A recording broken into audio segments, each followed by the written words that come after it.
Well, hi, I'm Maggie Mistal, career coach. I'm excited to speak at the California Career Development Association conference coming up soon. I'll be delivering the opening keynote on redefining work-life balance that starts at 8:45 a.m. Pacific time. And I know as a career development professional, I'm sure many of you can relate, that we're great at helping others, but we can forget to take care of ourselves. So it's my goal to give you strategies to gain better work-life fit so you can have this kind of balance for yourself, help your clients do the same. I'll even share some real life success stories.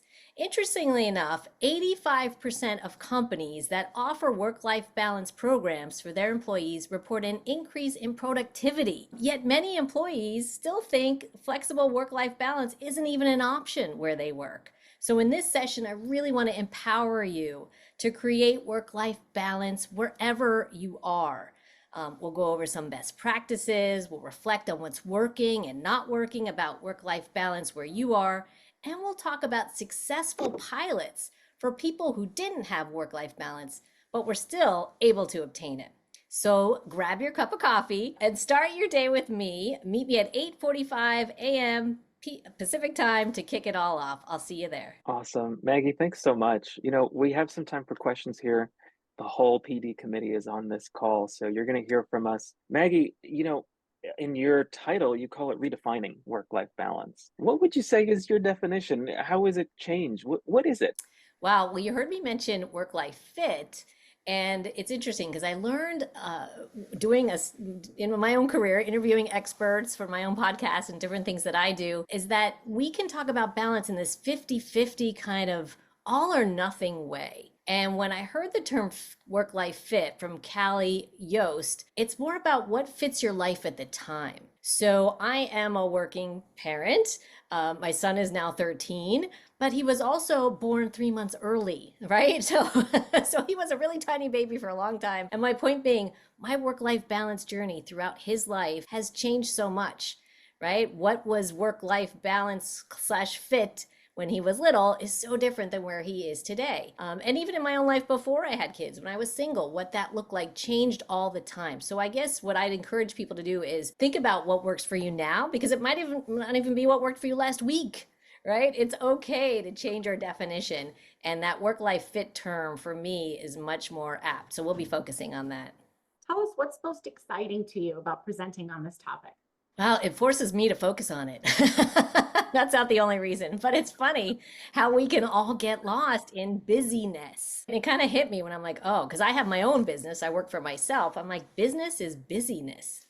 Ooh, I don't know if that's really what we want to do anymore. And we've since learned through the pandemic how important having a life is. And that's only been it for my clients, for me. I mean, work life is such a priority to have those priorities straight. And for a lot of my clients, they're putting family and life above work, which wasn't always the case for Americans who, when I was looking up the stats, boy, are we hard workers. That's not a bad thing unless it's a strength overused that becomes a weakness. So I'm very excited to focus on this topic because it's a great reminder, and I love that it's the focus of your conference to make it a priority. I have a question. I sort of can't wait a whole month to hear some tangible steps. What might be some things that audience members can walk away with as a result of your presentation? So one of the things that I encourage people to do is actually combine your calendars. Combine your calendars. And this doesn't, it's whether it's personal and work, whether it's another business. A lot of people have side hustles now.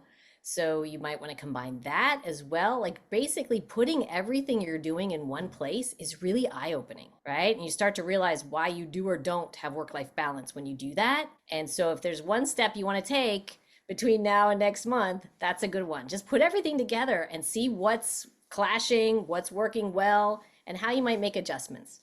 So, what advice would you give to people who are struggling to prioritize wellness and self care, and especially maybe working environments that make it challenging to establish those healthy boundaries? So, what advice would you give to people who say, I have aspirations to prioritize self care and my wellness, but I have this and I have that, and I have all these deadlines. And so, what's one first step they can do to start implementing some healthy boundaries? Yeah, I think it's to realize that we're not robots and we can't run on full speed forever, because I just talked to a client about this yesterday. She's sacrificing her work-life balance because her team is in a bad spot. And I'm like, well, that's good. But if you're all in a bad spot, that's not going to help anybody. And so self-care doesn't have to take a lot of time either. And it can go, a little can go a long way. In that case, what we were talking about was even just taking a walk at the end of the day, or a shower where it's like, just wash it all away. Just something where she mindfully says, I'm letting go of everything that happened today so I can relax at the end of the day. That's a really smart and important boundary. And for the clients I've had who've set that boundary, especially the one at the end of the day, they get better rest. They wake up refreshed. They're excited to tackle what's next, not dreading it, right? So I don't think that it needs to be such a big dramatic thing that we do. I think it can be these simple but important things where it enables us to even just set a boundary where you take 15 minutes for yourself at the end of the day to just let it all wash away, and it can make a big difference. Maggie, I'm just so grateful again for you kicking off our annual conference. And so I would ask, what would you hope the folks who are going to be on the call take away from the conversation you're going to be having?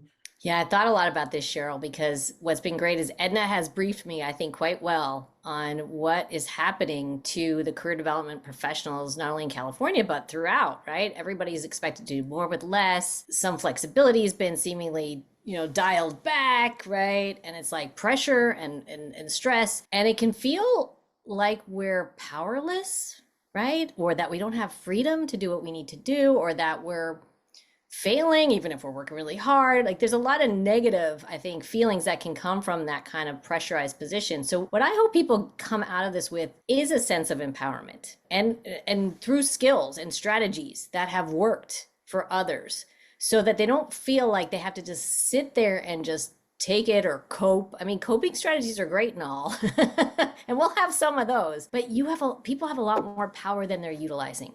And it doesn't matter where they work. I've had the pleasure and I'm grateful for the opportunity. I've worked with people across all industries and areas, and we are still able to carve out work-life balance for everybody, right? And again, it's not the same definition for everybody, but people can really have this where they are. No matter what, there's something that can be done. And I think that's what I hope people take away, is a sense of empowerment, a sense of possibility, a sense that they have control to be able to create a better life and lifestyle for themselves, even if right now things look a little bit bleak.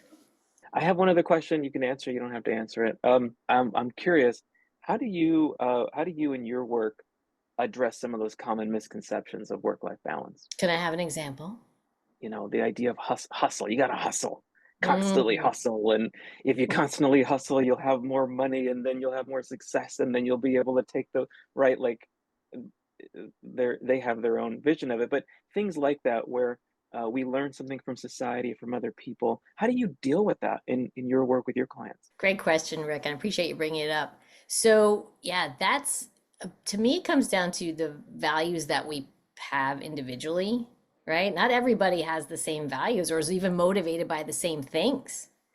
Yet when you look at societal messages or even headlines, it kind of assumes we all do have the same motivators. And maybe we have the same 5, but they're definitely not in the same order, right? So what I do with my clients is talk to them about and have them do exercises around what specifically are their list of motivators, and that mindset piece to give them permission to be honest with themselves and not put down what they think they should put down, but what they actually believe, even if they're scared of that, or even if they don't know what to do with that, or even if they have concerns about that. It's like, please be honest. Let's just be honest.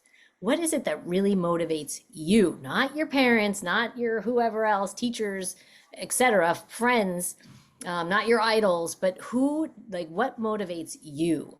And when that honesty is really what's crucial, and it's a big deal for people to be honest with themselves, because it unlocks so much potential that's all right there. And it's like the plan and the path start to show up, but they've got to get to that step. So we spend a lot of time on, helping them feel that they could trust that the answers that come up won't cause them harm, but will actually enable them and empower them. So, and I can actually sniff out when people aren't being honest, and I bet you guys can too. It's kind of one of our superpowers as career development professionals. And, so to be able to tell someone, I don't think that's really what you want, is it? That's such a gift to somebody to really be heard. And so, yeah, that honesty and that what motivates them and what they value, and to be able to shine some light there, it's awesome. It's like somebody being seen, right, for who they really are. So that's a really good one. Get past those misconceptions by being your authentic self. It's good stuff. Maggie, thanks so much for this talk. This committee, I'm sure everyone at the conference, we're really excited to have you as our keynote speaker in the morning. Your talk about being honest with yourself and, when it comes to work-life balance, is going to be super useful for all of us. And I'm sure we're going to take a lot from that talk, a lot of tips, a lot of ideas that we'll pass on to our clients as well. Now, if you're listening to this and watching this and you're interested in attending this conference, the link to the conference registration is in the description. Save the date on your calendar. Once again, it's Friday, May the 10th, starting at 8:30 in the morning. Come watch our keynote. Maggie's going to be there to help us kick things off on that day by talking about redefining work-life balance. We'll see you there.